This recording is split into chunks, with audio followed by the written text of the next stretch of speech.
Good evening and welcome everyone. We got ourselves a opponent from India, Vinchess 25. Vinchess, I Vinchess. What a fucked up opening is this?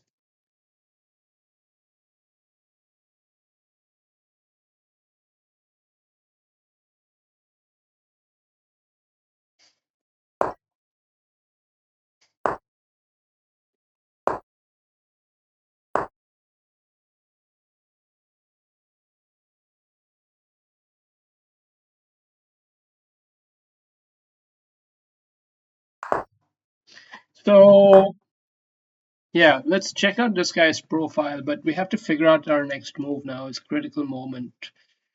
Let's see.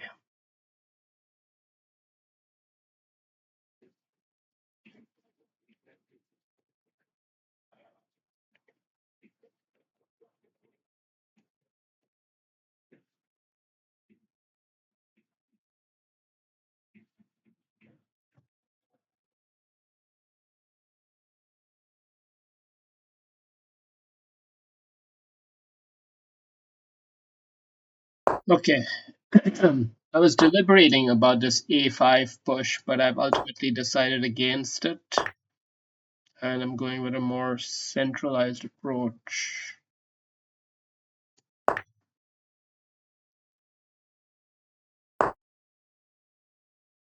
That's a slightly slow move,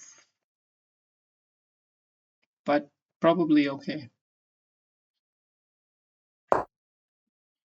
This is also somewhat aimless, although I could maybe try to justify it with this, but I run into that, so it's messy. What is our response against this going to be even? I don't think we have a good response, so let's just prevent that from happening. And now he's obviously considering playing this. We can maybe play this. We can maybe play this. We've got to play for the center somehow. Maybe this is the best way to do it. Although when this comes in, okay, he didn't go for that. Maybe we take away this knight's entry points and try to reroute the bishop here. Now we would actually have a chance for a jump in, but it wouldn't matter anyway because the bishop's defended by the queen. So let's just keep it solid and simple.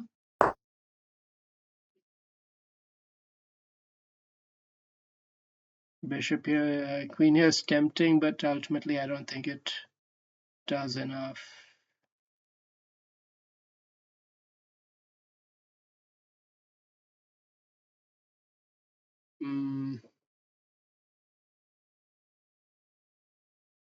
Maybe we try to take the game already. Take the game head on a bit already.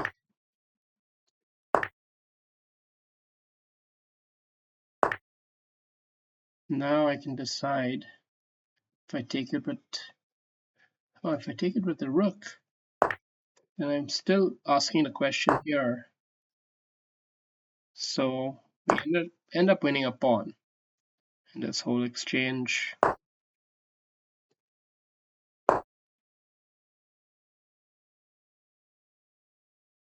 Knight's got a fairly good looking outpost. Bishop can come here. I think we should perhaps increase the threats here and try to place the pawn here perhaps. Take away any of those bishop sack tactics. Maybe get the knight in and try to win off, clip off a pawn. Okay, that's no longer in the question. Let's keep it more manageable, the structure. But we have to not let this pawn get away. He has some tricks. I think the tricks are starting to come in. It's getting a little bit uneasy, so I'm offering a trade. And I'm going to just make some teasing moves just to probe him a bit. get it difficult for him to play accurately, have him make decisions.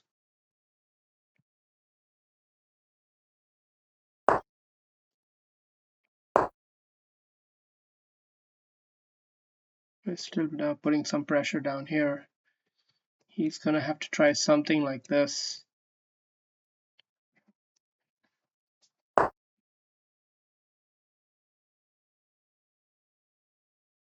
Seventh rank.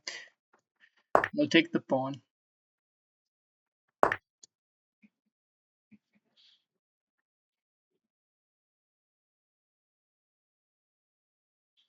Maybe we'll actually defend it.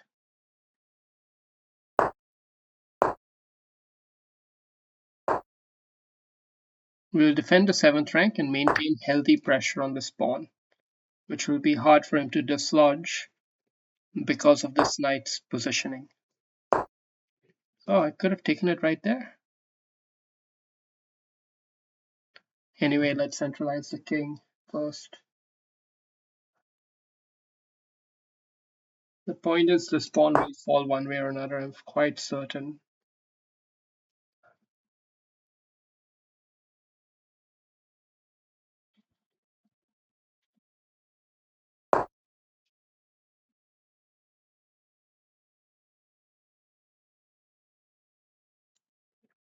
This bishop plays a very critical role in making sure that the rook doesn't enter the position.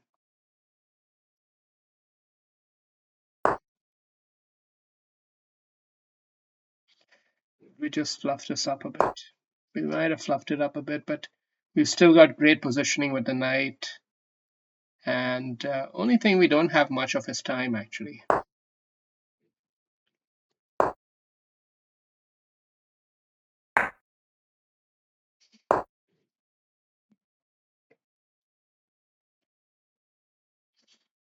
We can get this into an opposite colored bishop endgame. That would suit him more than me.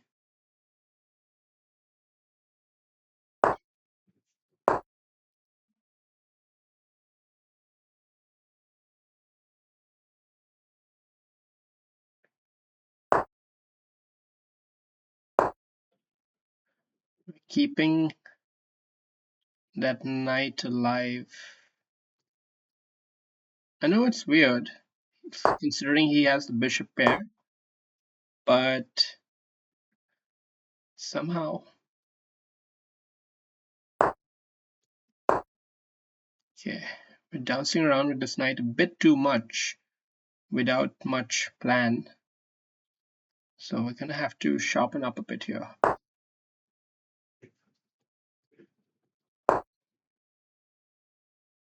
He's always got this bishop check in reserve, and that's a big threat.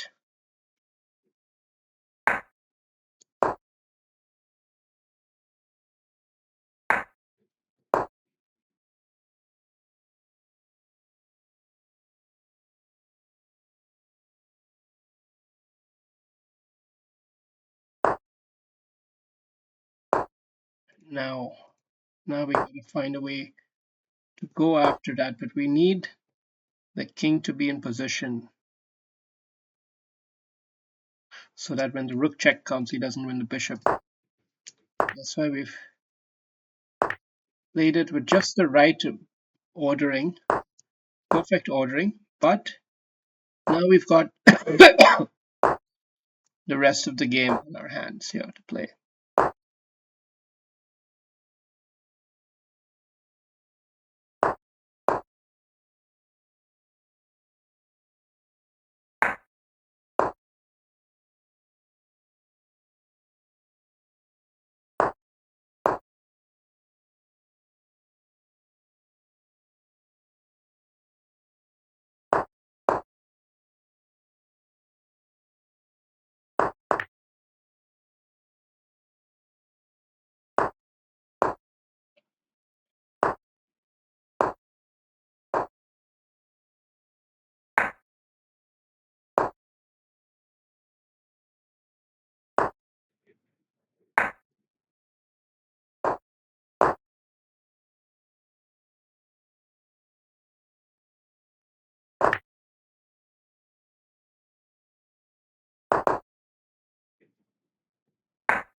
Okay. Uh, yeah, Vinchess from Delhi. Pretty okay player, I guess. That was an interesting game. Let's have a quick review.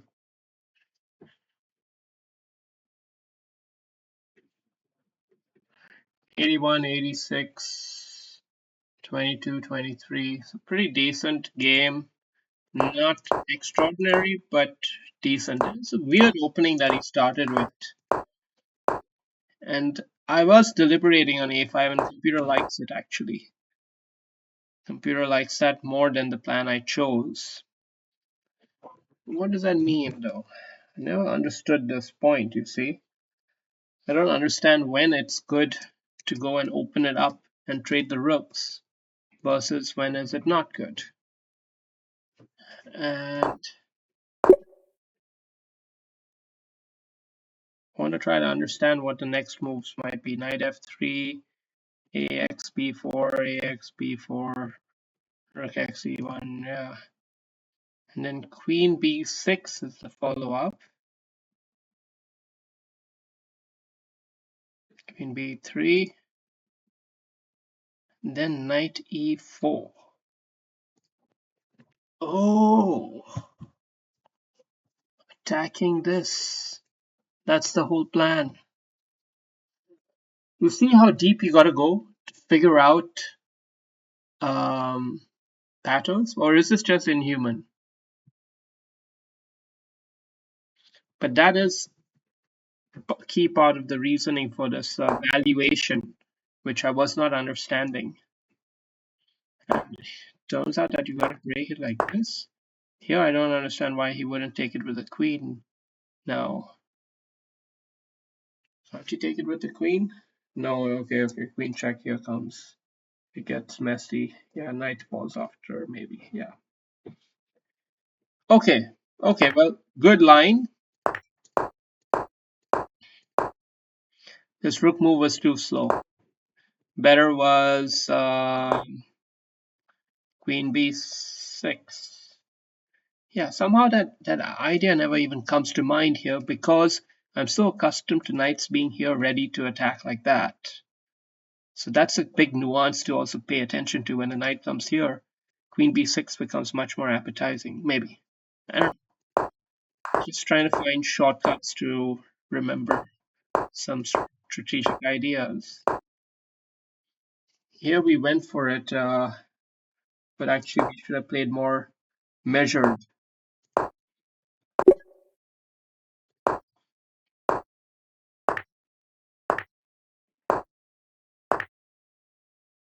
Queen b6 being a key idea and everything.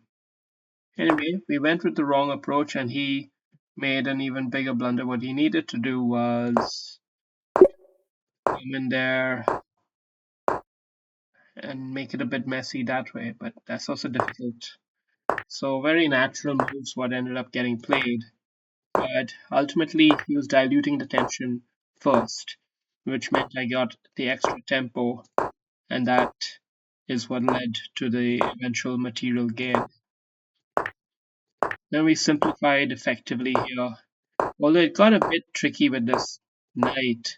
I don't think I maneuvered with the knight well, and perhaps I should have just taken that pawn all right from the very beginning. I just wanted to keep more control of the position. Yeah.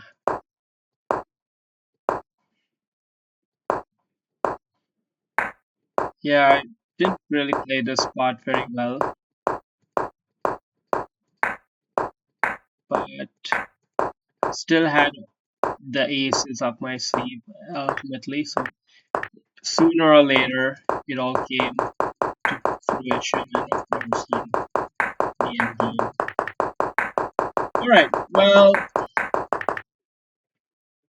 thank you for watching, and catch you later.